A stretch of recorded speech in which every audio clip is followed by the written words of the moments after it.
Welcome back. Today we're going to be talking about the no fast forwarding theorem.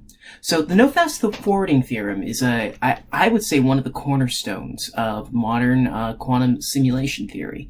It ends up placing a limitation on the maximum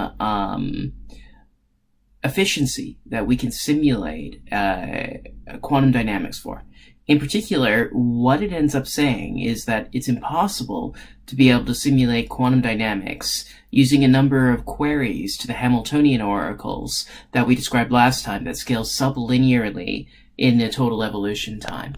So, in order to see this, let's begin. And so, in particular, the theorem statement says that there exists a two-sparse, where, if you recall from last lecture, what I mean by two-sparse is that the matrix has at most two non-zero matrix elements in every row and column. Row computable Hamiltonian, meaning a self-adjoint matrix, such that e to the negative I h t requires omega norm h t queries to a matrix. And in particular, I mean the two oracles that we used for it. And if you recall, what those oracles were was OF, that ends up taking an index j and a row number x and 0 over here, and ends up yielding f of xj. And this over here is the column number for jth non-zero element. Okay, fantastic. So, the way we're going to prove this is actually just explicitly by construction. So first, let me talk about a particular Hamiltonian. Now, this Hamiltonian is one that ends up appearing in quantum mechanics and is well studied in the angular momentum literature. The Hamiltonian is of the following form. Let's take a look at the matrix elements. So the only non-zero matrix elements for this Hamiltonian operator, call it H prime, j plus 1, is equal to j plus 1 H prime j, which is equal to square root n minus j plus 1 over 2. All right. So this is our particular Hamiltonian, and so it's of the form, okay, like if I call this coefficient over here aj, this would be of the form 0, a0, a0, 0, a1, 0, so on and so forth, all the way down the line. Okay, so this would be the form of the matrix that we want to simulate. So this matrix, however, can actually be diagonalized. And by taking a look at the eigenvalues and the eigenvectors, we can actually end up arguing that e to the negative I h hat prime pi acting on 0 ends up equaling n, where n over here is the dimension of the Hilbert space, i.e., it's the dimension, it's the length of this vector over here. So what this ends up doing is this gives us a way to kind of, this operator allows us to think about a series of matrix elements as vertices on a graph, okay, ranging from 0, 1, 2, 3, 4, all the way down to n minus 1. Now, what we end up doing is that this operator basically allows us to transition down this line from one to the other. And if we pick our evolution time to be equal to pi, it just so happens that this walk will take us all the way from the beginning to precisely the end of this. Okay? So this in and of itself isn't really kind of it's a neat trick, and it's a neat feature of a particular matrix, but it's not really necessarily all that clear at this moment how we're going to be able to use this in order to be able to prove the quantum no fast forwarding theorem. The way that we end up doing this is we're going to convert this Hamiltonian into one that we can use to compute parity. And then we're going to prove a lower bound on parity using the polynomial method that will allow us to argue about the number of non-zero matrix elements. The scaling of the simulation as a function of time. That's optimal. Okay, so we're going to build an augmented Hamiltonian. Let's let our Hamiltonian that we're actually going to be interested in be h hat. And this Hamiltonian is going to act very similarly to the other ones, except it's going to act on a tensor product space. K, J, plus 1. Yeah, okay. K prime, J plus 1, H hat, K, J. That is equal to J prime, J hat, K, J plus 1. And, sorry, actually I guess I mean the other way around. And this matrix element is equal to 0 if for a set of a bit string, and let's call this bit string x equals x0 all the way down to x n minus 1, and this will be true if xk XOR, or sorry,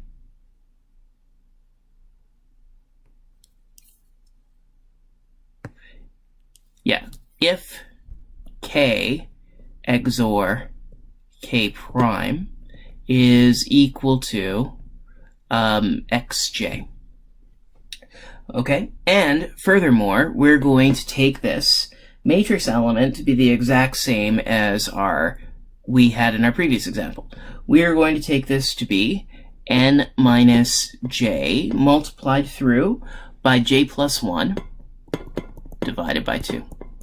Okay, fantastic. So if we end up having this, then the problem changes kind of subtly. So let me give you an example to show what ends up happening. Let's let x, just for the sake of argument, be of the form 0, 1, 1, 0, 1. And again, this is the particular bit string that we're ultimately going to want to compute the parity of. So the way that this ends up working is that if xj is 1, then what that will demand is that'll demand that k and k prime are opposites. So we can end up seeing this as follows. Imagine our initial state, okay, where I'm going to consider two initial states, 1, 0 over here, or 0, 0, and 1, 0. And these correspond to k equals 0 and k equals 1. All right, great. Now the first bit in this is 0. So in the x, I should say. So this is equal to x0, right? And this requirement over here implies that k XOR k prime for the Hamiltonian matrix has to equal 0. And in this case, this implies that k has to be equal to k prime. So what that means is the Hamiltonian matrix element ends up linking, just like the Hamiltonian ended up linking 0 to 1 to 2 to 3 all the way down. This one will end up mapping 0, 0 in this case to 0, 1. And similarly, 1, 0 will map to 1, 1. Now, the next bit in this bit string is 1. So x1 equals 1. Now, what we have is the value of k that we have at the current step, XOR the value of k that we're going to have at the next step has to equal 1. So what that means is they're opposite.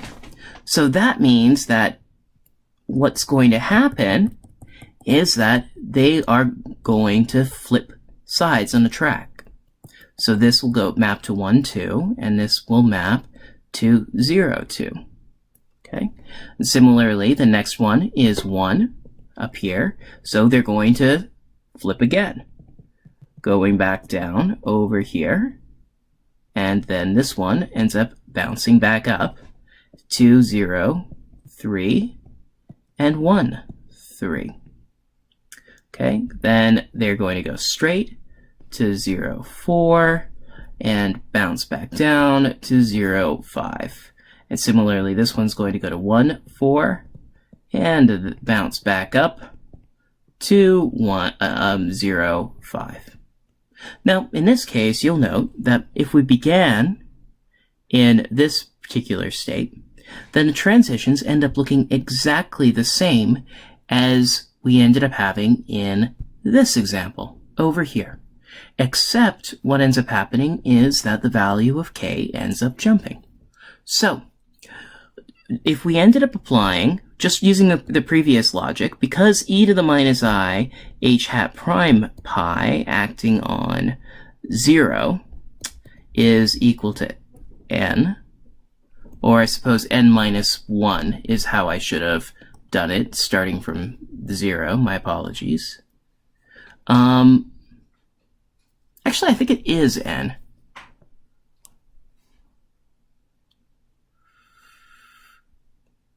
Yeah, I think it's n. All right. So,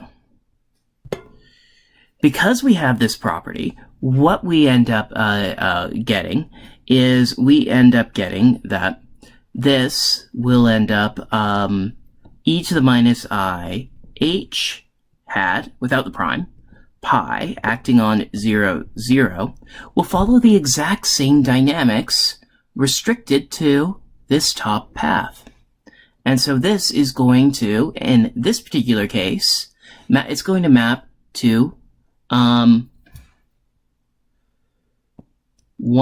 5 in the end.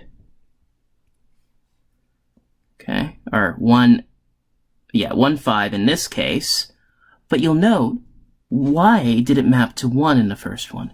Well, the number of 1s in the bit string ends up giving us the number of interchanges. Every time there was a 1, we flipped to the other rail in this. So we flipped once, we flipped twice, and we flipped a third time. That's why we ended up getting 1. In fact, in general, this is actually going to be of the form, the parity of x, n. And that's why this particular Hamiltonian evolution ends up computing the parity. So, if we can build a quantum circuit that will implement this particular exponential of a two-sparse Hamiltonian, where again, this Hermitian matrix over here is the Hamiltonian, with matrix elements given by this over here, then we can use this to compute the parity. Okay, well, how hard is it to compute the parity? Well, parity of a bit string requires at least n over 2 queries to the bit string. Okay, well, that actually is kind of surprising, because if we were to do this classically, computing the parity basically is going to require us to query every single element of the bit string. And that complexity actually is what ends up leading to this quantum lower bound, which is only a factor of 2 better than the classical lower bound. So this is an example of a function where quantum provides almost no advantage whatsoever. Now, in order to be able to understand why this ends up working, first off, if we have the parity, so the parity of a bit string x is equal to sum from j equals 0 to n minus 1, x sub j, where this is the individual bits in the string, mod 2. And we can end up writing this as sum from j equals 0 to n minus 2, x sub j, mod 2, plus xn minus 1, mod 2. And so what that means, that irrespective of whether this is 0 or 1, our probability, prior probability before we end up knowing what xn minus 1 is, about what the parity is at best 50-50, because this bit over here could flip the result or keep the result exactly the same. So, the parity is sensitive to the last bit. Okay, but is there anything special about the last bit? Well, the next thing is our function is symmetric. So what I mean is that the parity of x is equal to the parity of any permutation of the bit string. So if we shuffle these elements, for example, in this vector around, I could shuffle it to 1, 1, 1, 0, 0. The parity of this is exactly the same. The parity is equal to 3 mod 2 equals 1. Okay, so no matter how we end up ordering these, it's the same. And so this function is symmetric. Okay, and so because we have a symmetric function that's sensitive to every last bit in the bit string, we can argue that if we want to approximate parity with error less than 1/2, i.e. we want to do better than randomly guessing the parity, what we need to do is we're going to need to approximate this function with a degree n polynomial. Basically, what we have to do is this polynomial has to be able to see every bit in the bit string because of the fact that the bit string, or the function, is maximally sensitive to every single bit in the bit string. So that's what we end up needing over here. So we need a degree n polynomial to be able to approximate the parity function. And so if you recall, the polynomial method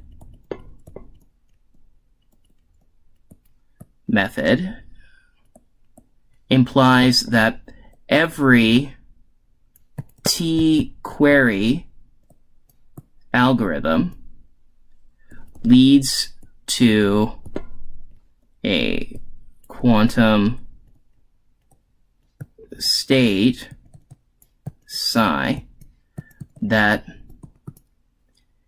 has coefficients that are degree t or lower, possibly, polynomials in the input bits. in x 0 through xn minus 1. And in particular, the type of polynomial we're interested in, again, is these multilinear polynomials.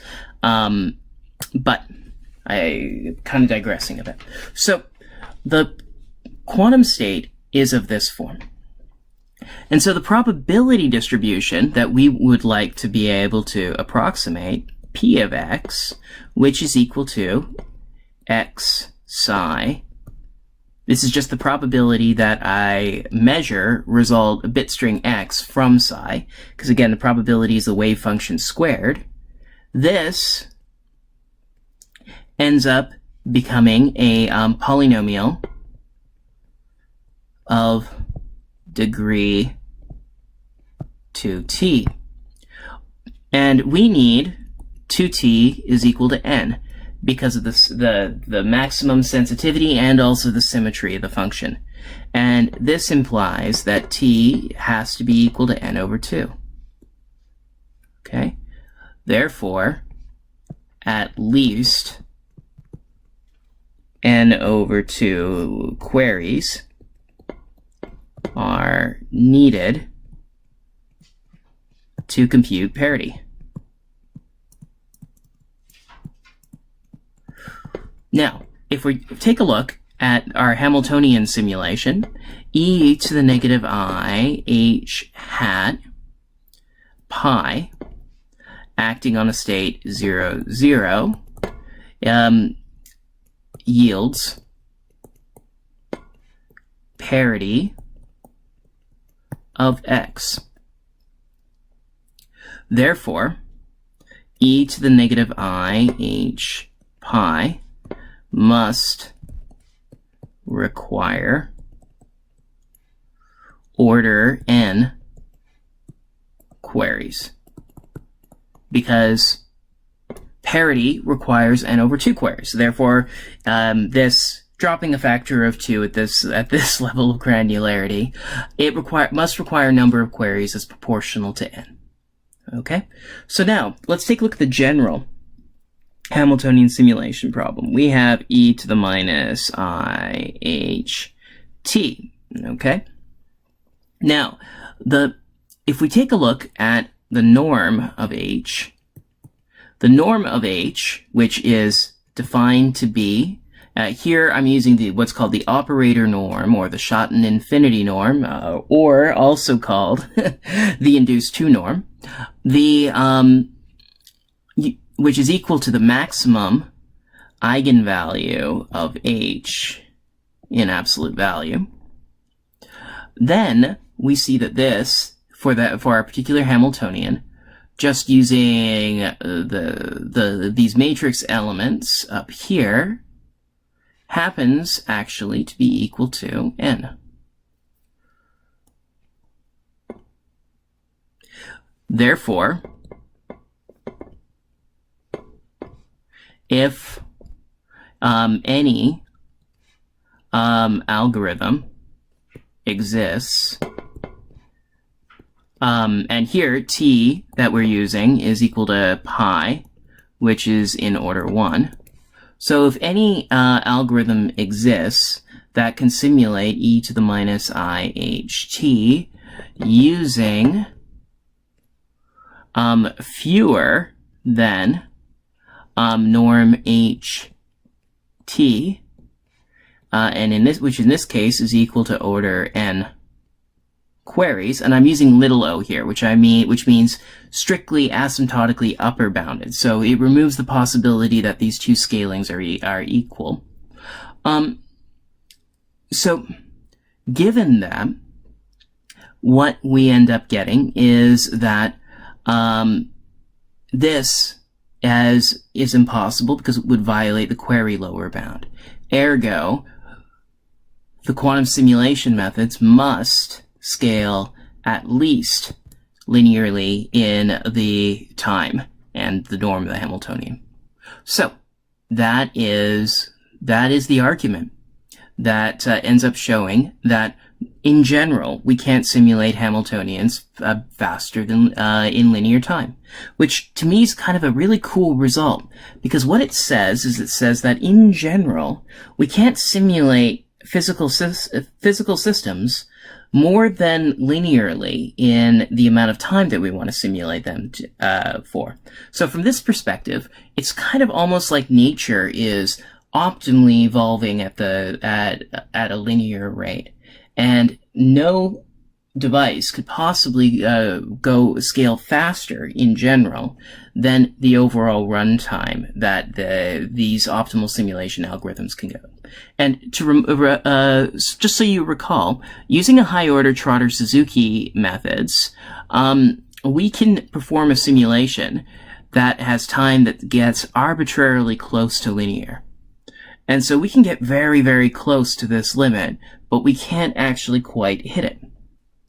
It turns out actually, though, that this, about 4 years ago, a method was discovered that actually can end up hitting this linear time limit.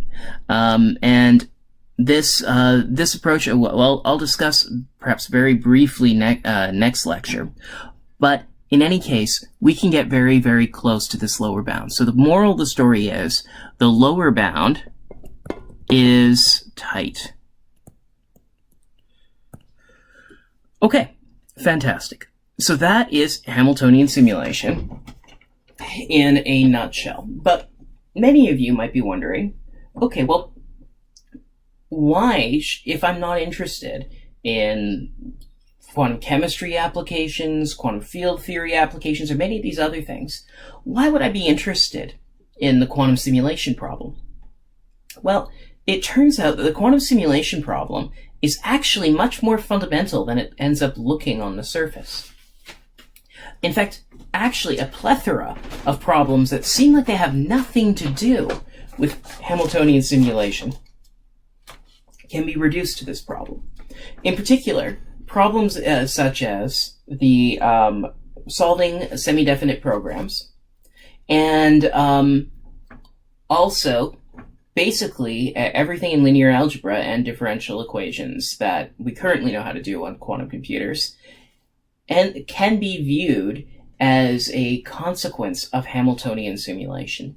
And so understanding how these tools end up working actually ends up giving you a lot of leverage that you can end up using in order to be able to build algorithms for entirely different tasks.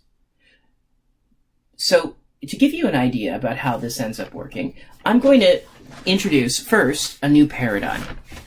Okay? And this paradigm is going to end up leading to an algorithm for solving linear systems. This idea is called a block encoding.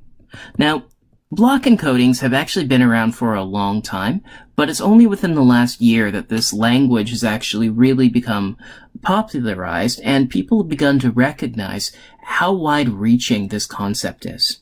So the basic idea behind a block encoding is that, let's say what I wanted to do is I have a matrix, psi, and what I want to do is I want to map psi to A psi. Well, where A, okay, if A was a unitary matrix, then we know how to do this. But what if A is not unitary? Then can we do it? And the answer is, yeah, actually we can. But the easiest way to do this is actually to build our matrix in a higher dimensional space. So the way that we end up doing this is, instead of taking psi goes to A psi, what we would like instead is we'd like 0 psi to go to 0 A psi. Now, you might think, okay, what the heck? How come you added this extra quantum bit and are acting like this is fundamentally changing the problem? Well, the reason why is because this gives us the freedom. It gives us the ability to act using higher dimensional objects. And so the idea is that we can carry out this transformation if we can build a unitary that is a block diagonal matrix of the following form: A, B, C, D, where, recall, this is going to be acting, in our case, on the initial state, 0 psi, which I'll write like this. Now this component over here, symbolically, I would represent as 1 psi. Okay? Now, this component over here would be the 0 and the 1. So if we take a look at applying u psi to this, we can end up saying that 0 psi, or sorry, 0 a psi is equal to this unitary operation 0 psi, which will end up giving me, when I do the multiplication, this will end up giving me 0 a psi plus 1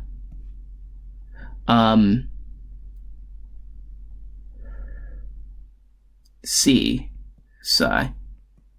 All right, cool. And so now, if we'd like to be able to do this, well, all we have to do is project onto 0. If we project onto 0, then this term dies off, and we end up just applying a psi.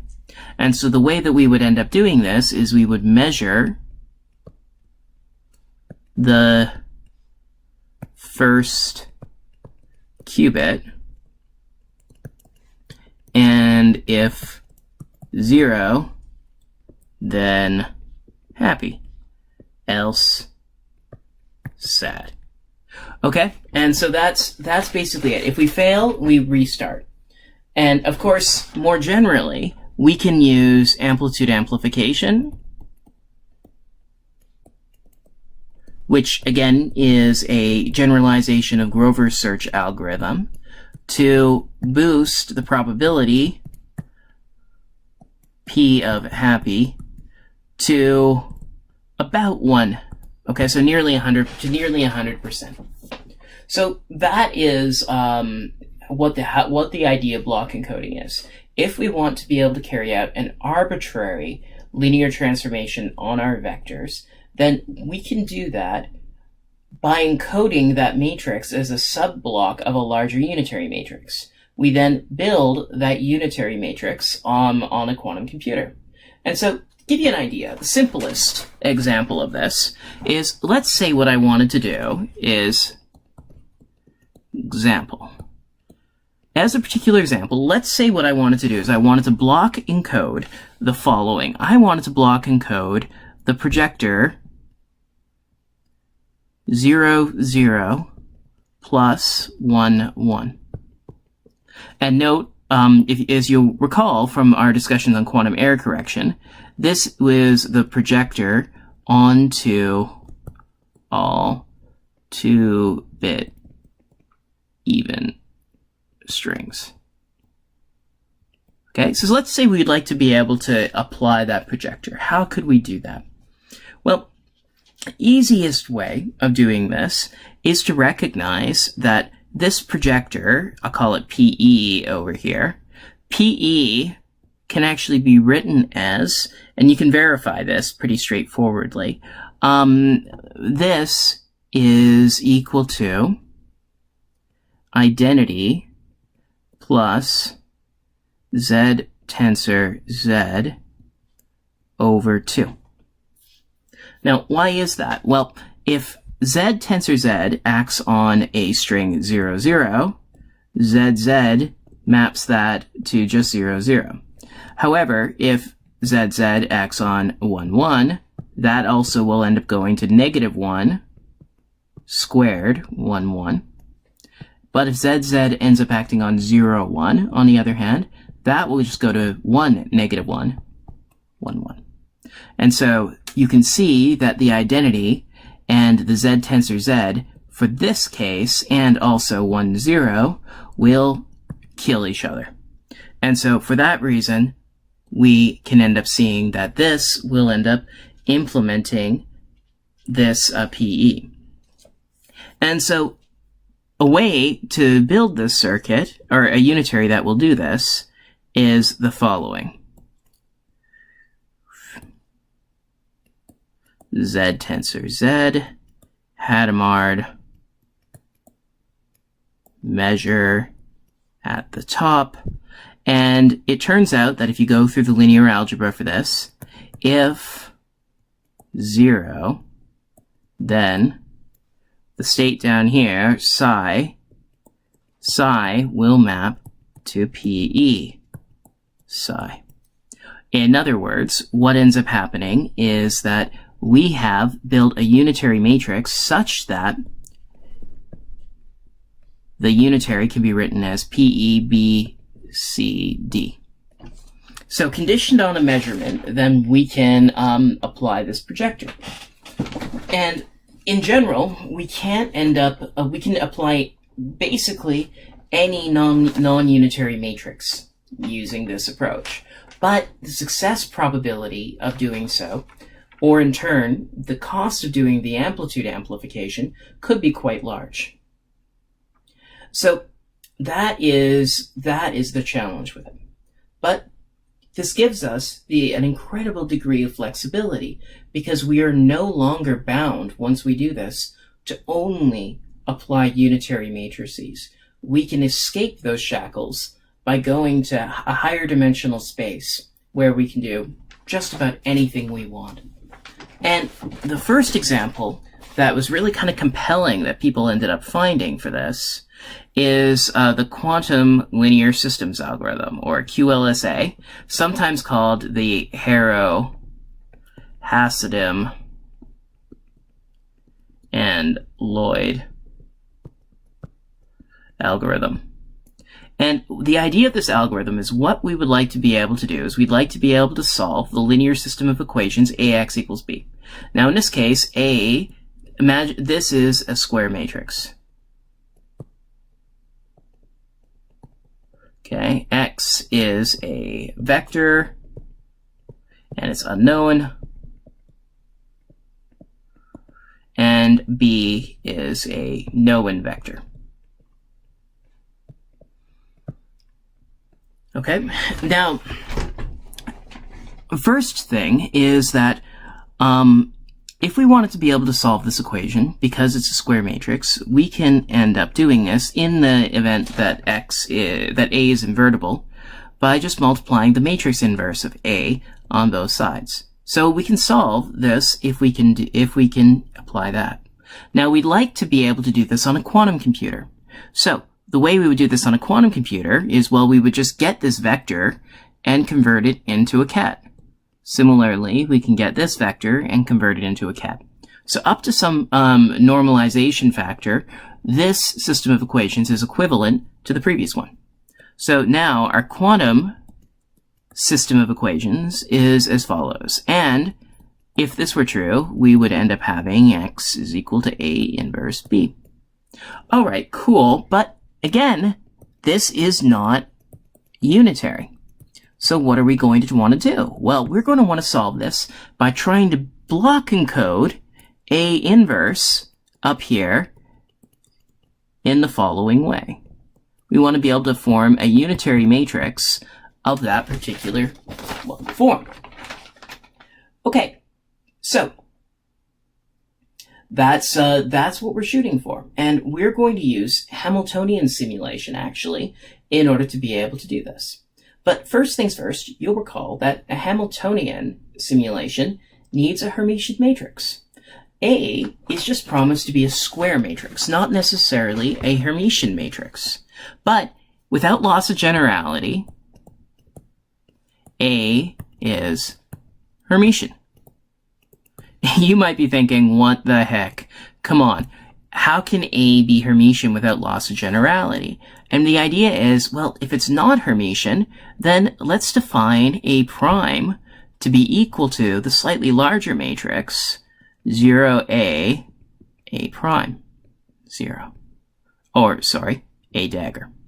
And you can see then that A prime conjugate transpose is equal to 0, a dagger, dagger, 0. And because if you conjugate transpose a matrix twice, you get back to its original. This is equal to 0, a dagger, 0. Great. So that is our Hermitian version of it. And so if we don't start out with a Hermitian matrix like this, we can always embed it as a Hermitian matrix in a higher dimensional space. Okay, cool. So let's assume that that's already been done if necessary, and that A is Hermitian. Okay, so the way we're going to do this is let's look at what A inverse ends up doing. So let's assume that A acting on xj is equal to lambda j xj. So in particular, these are the eigenvectors, and these are the eigenvalues. So first thing to note is that A inverse has the same eigenvectors as A. The reason why is that basically what you can do is you can do a power series expansion of this and argue that the result will end up having different powers of the eigenvalues of the matrix up to a certain point, and then you can use that series in order to be able to argue that A inverse has to have the same eigenvectors as the other ones. And then, if you know that they have the same eigenvectors, well, then we can use the fact that the inner product between two vectors has to equal 1, which is equal to xj, A inverse A xj, because by definition, A inverse A is equal to the identity. Alright, cool. But we know that this is equal to 1 lambda j times xj, A inverse xj. And therefore, the only way that this can work is if A inverse acting on xj is equal to 1 over lambda j xj.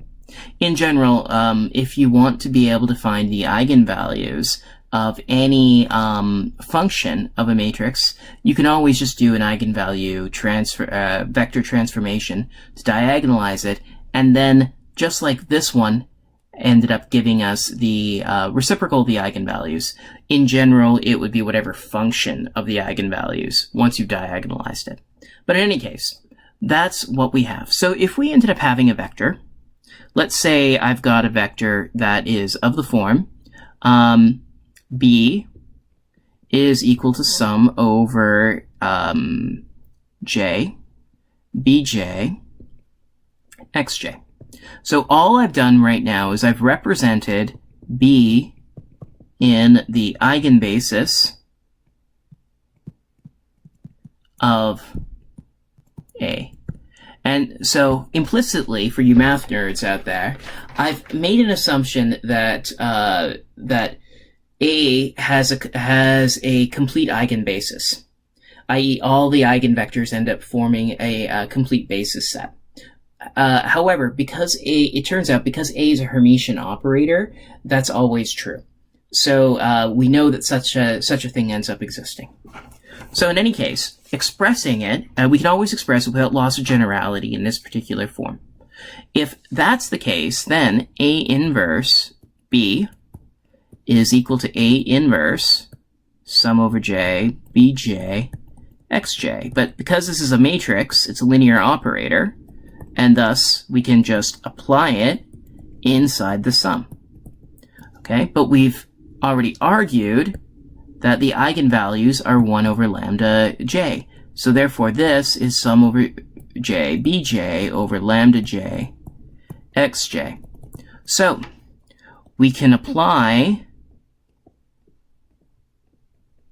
A inverse by going to eigenbasis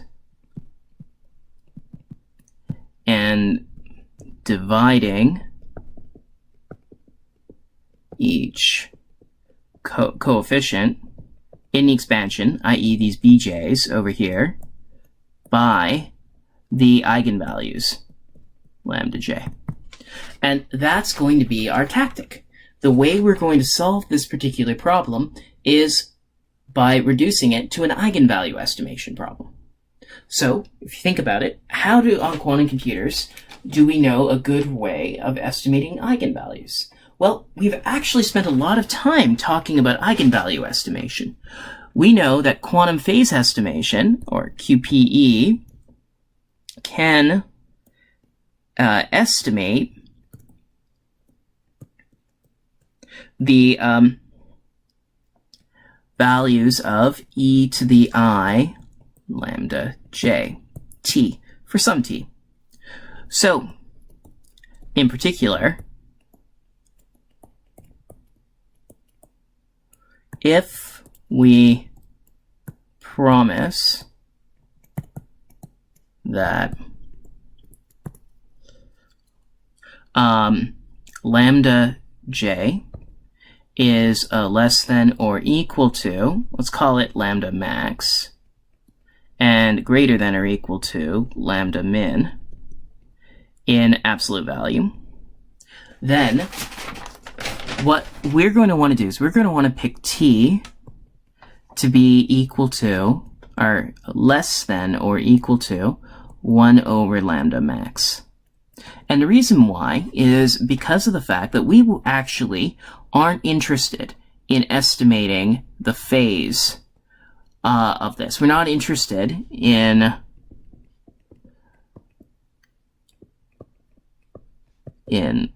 lambda jt, which is less than or equal to lambda j over lambda max.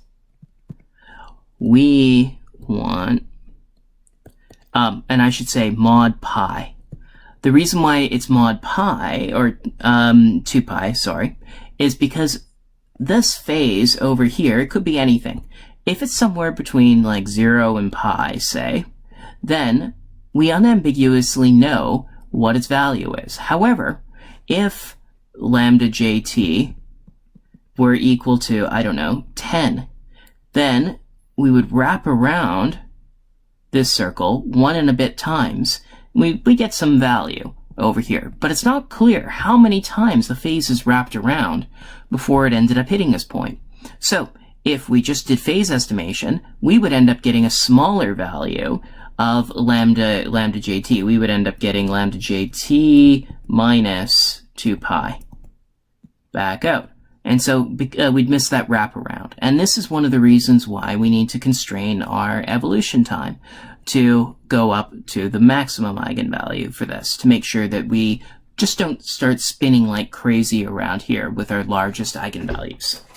Okay, so, but if that's the case, and we end up picking a phase over here, because we end up knowing the time over here, we can work backwards and figure out what lambda j is. We just multiply this phase through by whatever this normalizing factor is, or equivalently, we divide it by t. So we want lambda j. So the idea is, okay, great. What we do is we perform a quantum simulation of e to the minus at, and then perform phase estimation, where recall that the phase estimation circuit ended up looking something kind of like this. It was like Hadamard tensor n with 0 coming in here, and we might have an eigenstate popping in over here. Then what we had is we had a series of operations, which in this case would be e to the minus iat, e to the negative I 2at, e to the negative I 4 at, and so on and so forth. And then, of course, a inverse quantum Fourier transform. And then this register over here will end up storing xj or sorry, this one will end up storing lambda j t mod pi, or 2 pi. But because we've ended up picking t such that this result is less than 1, then this will just store in a bit string lambda jt. Okay, so this will, in effect, if we apply quantum simulation to simulate each of these time evolutions, what we end up getting is we will end up starting with our initial state, which is going to be b equals sum over j, bj, xj, and I'm just representing it in the eigenbasis of A. Now, after applying quantum phase estimation, this is going to store the results in a extra bit register over here. Okay? So now we've got the eigenvalues stored. So the first thing that we'd like to do is we'd like to be able to just divide those results through by t. Now we know what t is, so we can just build a classical circuit that will just divide the value in the bit strings through by t, and then implement that using a series of Toffoli gates. That's going to be polynomially expensive, but because we're only interested in query complexity at this level of a discussion, we're not even going to consider that cost at the moment. Okay, great. Now, the next thing that we're going to do is we're going to take this value of lambda j over here. Or actually, I guess we don't need to do this. Never mind. We've got lambda jt over here, which what we're going to do is we're going to get that, and we're going to actually apply the arc cosine of lambda j t over here, which I'm just going to redraw as lambda j over lambda max. Okay, cool. And so now we'd like to be able to come up with some way of dividing through by all of these values. Oh, I'm sorry. Actually, I made a mistake here. There's an intermediate step. So we've got lambda jt over here, and first thing we need to do is compute the reciprocal of this. And so I'm going to define this reciprocal to be lambda max over lambda j. And then what we're going to need to do is we're going to need to interconvert that into a normalized value. Okay, so what we need to do is, this is the ratio between the largest eigenvalue and the smallest one, i.e. it's going to be like the reciprocal of the quantity that we want to apply. However, it's bigger than 1, so what we'd like to be able to do is, well, kind of lower it a bit. So what we're going to do is we are going to multiply this through by a normalizing factor.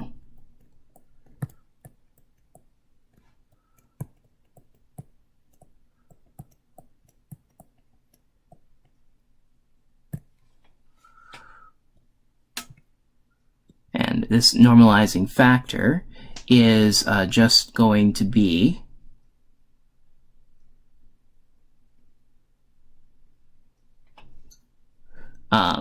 yielding lambda min over lambda j.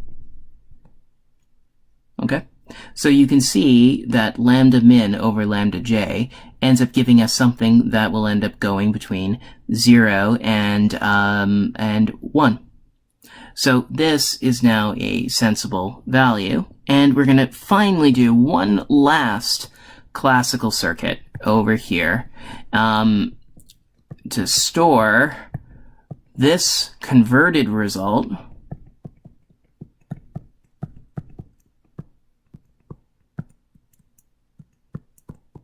as a arc cosine of lambda min over lambda j. Okay. Now I'm just going to, because I don't want to have to deal with all of this intermediate crap over here, I'm just going to ignore it and pretend that we didn't need to do all of those intermediate steps. In fact, in principle, we don't. But I thought it would be instructive in order to tell you the arithmetic steps that we would want to carry out in order to make this work. So we have this over here. And now I'm going to add an extra quantum bit. I'm going to do a series of controlled Y rotations on these bit strings over here. And these rotations are going to be, again, of the form Ry of pi, Ry of pi by 2, Ry of pi by 4, and by exponentially doing this, we can end up transforming this bit string into a rotation of a corresponding angle down here. Okay, fantastic. So what we end up getting once we end up doing this is we end up getting sum over j, bj, xj, arc cosine of lambda min over lambda j times lambda min over lambda j 0 plus 1 minus lambda min squared lambda j squared 1. Now, if we measure 0, then up to this kind of irrelevant isometry, this ends up mapping to sum over j, bj over lambda j, lambda min, xj 0. However, this is a constant, just multiplied through by it, so it only ends up affecting the probability. So this is equal to sum over j, bj over lambda j, xj 0. And again, I've dropped a bunch of this stuff over here, but let's assume that we clean it up at this stage. And this is equivalent to a inverse acting on B0. Okay, awesome. So this ends up giving us a way of applying the matrix inverse if we measure this quantum bit over here and end up getting 0 back out, meaning that this entire series of transformations over here, which used quantum simulation and quantum phase estimation, a series of arithmetic transformations to convert those bit strings into a single qubit rotation, that we push that through and we measure. And this ends up requiring ends up having a success probability, you can see just by looking at these coefficients over here. The probability of measuring this, of success, is less than or equal to the condition number. Specifically, 1 over the condition number, it's lambda min over lambda max squared. Or I should say, probability of success is greater than or equal to that. And people will often call this the condition number squared. And so this implies that we are going to need to repeat this kappa squared times to get a success. Or if amplitude amplification is used, we can do quadratically better than random sampling and end up having to repeat this algorithm k times. Okay, fantastic. But the question is, how how much accuracy do we need in order to be able to estimate this quantity? Well, it turns out that the accuracy that we end up needing, epsilon, will end up going like the ratio of the smallest to largest bits. And so this will end up being like lambda min over lambda max. And so the cost of phase estimation, if you recall, of PE is going to be kappa simulations. Okay? Or sorry, cost of PE ends up going like 1 over epsilon. And so this ends up yielding another factor of kappa. So the total number of quantum simulations needed to implement inverse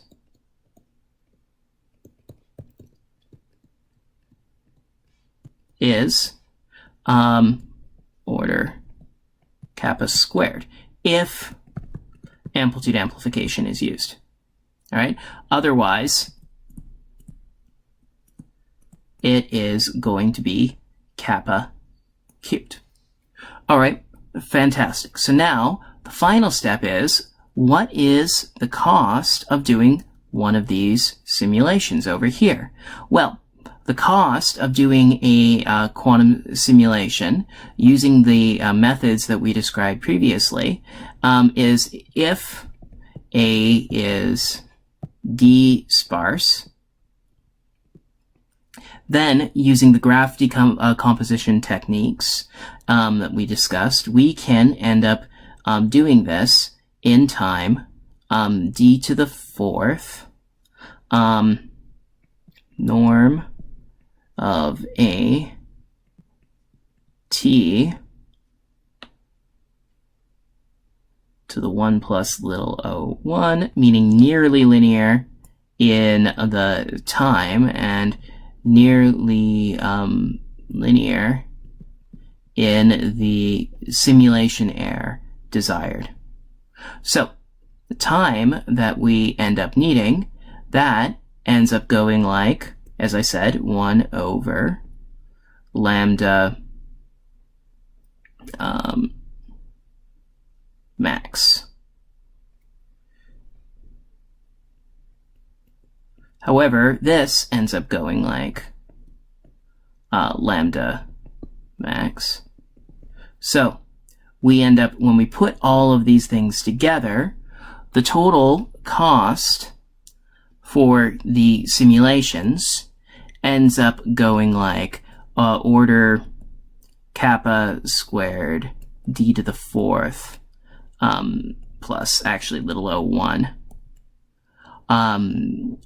to perform this this inversion.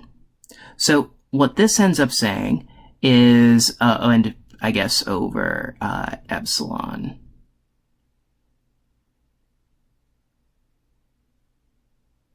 No.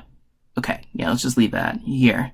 Kappa squared, this will end up giving us a complexity that scales quadratically with the condition number, but quartically with D. In fact, actually, we can do much better than this by using fancier techniques, by using better simulation methods,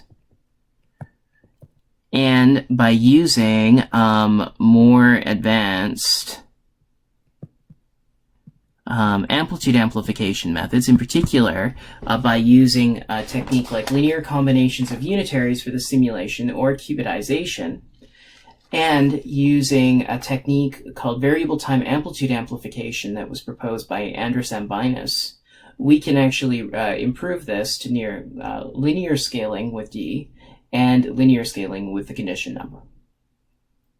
So that is how we can end up solving linear systems using a quantum computer.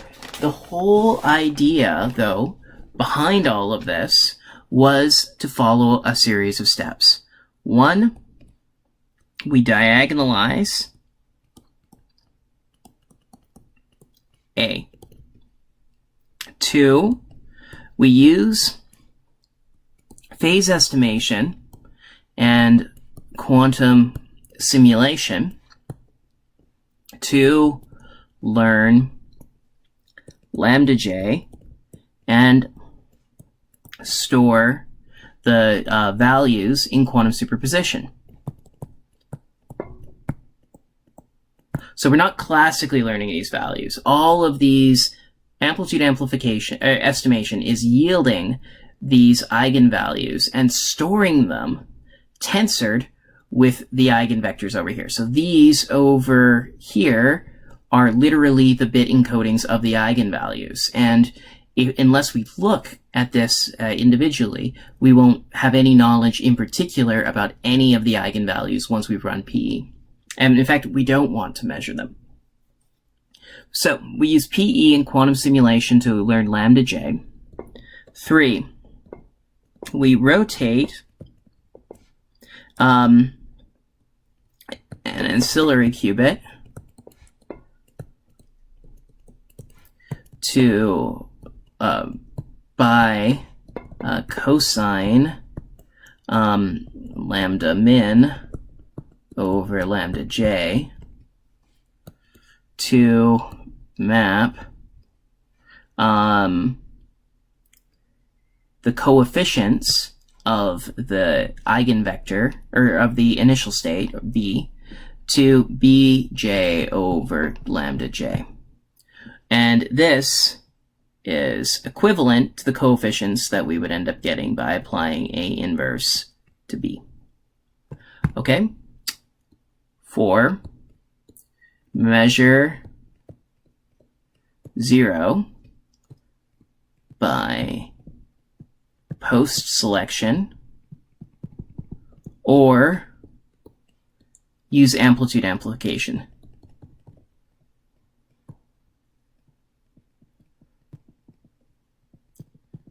And 5, we then clean up garbage bits. Okay, the result that we end up getting is then the final result. Now, I should mention that something that's actually really kind of neat about the analysis that Harrow, Hassett, and Lloyd do in their 2009 paper on this is that they end up actually showing that you can embed an arbitrary quantum calculation as a matrix inversion problem. And so this ends up giving us some good reason to suspect that this apparent exponential speedup that we end up getting actually is the real article, unless classical computers can always simulate quantum computers. And that seems quite unlikely. But technically speaking, hasn't been proven yet. Just like, P not equal NP is quite likely, but it hasn't been technically proven yet. So the thing that I wanted to mention about this, let's just go back to the query complexity that we have over here. When will this be polynomial? Now, by polynomial, what I mean, let's assume that our matrix A is an n by n matrix, where, n is in order 2 to the n, where little n is the number of qubits here that we need. If that's the case, and, we're envisioning n to be a big number, then if we wanted to take a look at the cost of matrix inversion, then the cost of matrix inversion, A inverse, using a technique like Gaussian elimination, ends up going like order n cubed. I recognize there's better versions than this, but let's just stick with the order n cubed version for now. Then what that ends up translating to is this will go like order 2 to the 3n. Okay? So this is exponentially expensive in the number of qubits that we end up putting in. Now, this will give a exponential advantage over that algorithm if d is polynomial, and the condition number is polynomial. Now, I should mention that there's actually a large number of interesting cases where the sparsity is polynomial, and this can actually provide a genuine speedup. An example being something like Poisson's equation, where the differential operator there, we can think of as A, is actually a two-sparse matrix that looks very much like the banded two-sparse matrix we saw in our previous example. So that is quite reasonable. However, the condition numbers kappa that we end up seeing in practice for most of these applications actually can be quite large. And in general, for random matrices, the condition number tends to actually be exponentially large. So what that ends up meaning is that we can't expect an exponential improvement, even in the query complexity, for this algorithm for generic matrices. However, as I said before, this can be used in order to simulate an arbitrary quantum calculation. And so there are cases that do satisfy this. However, it's hard to be able to find good practical examples of this. A final consideration that's important for understanding limitations of this technique are that this is only an advantage in the query complexity. If the oracles that are needed to do the Hamiltonian simulation, like the OF and OH, which give you the locations of the non-zero matrix elements of the Hamiltonian and their value, if those things are not efficient to implement, then also we lose our exponential speedup. So this is an exponential speedup in query complexity, but it's very sensitive, and there's a lot of caveats about this type of speedup. Scott Aronson, in fact, wrote a great article talking about quantum linear systems type speedups, and especially their application in QML. And called Read the Fine Print. And if you're interested in understanding many of these caveats that we run into with this form of an exponential speedup, I strongly recommend you to end up taking a look at this. However, a final point that I want to mention is that this type of strategy that we ended up using here isn't specific to just the matrix inverse. In fact, actually, we can use the same idea to be able to compute any power of the matrix itself. And so we could end up doing a to the negative 2 from this type of approach. All that we would do if we wanted to do that is we would take our circuit over here and replace this with a square. Okay, we could end up actually also changing it to ordinary powers. And we would do that by changing, well, I guess in both of these locations, we would change that to lambda j over lambda max. And then we could end up using this eigenvalue decomposition to not divide through, i.e. apply an inverse power, but apply forward power. So we could do this to do matrix multiplication, or squaring, or in general, we could end up building an arbitrary polynomial. And this ends up giving you new ways of actually simulating quantum dynamics as well. But we'll discuss that later maybe. So, cool. This gives you an example of what you can do using this block encoding paradigm.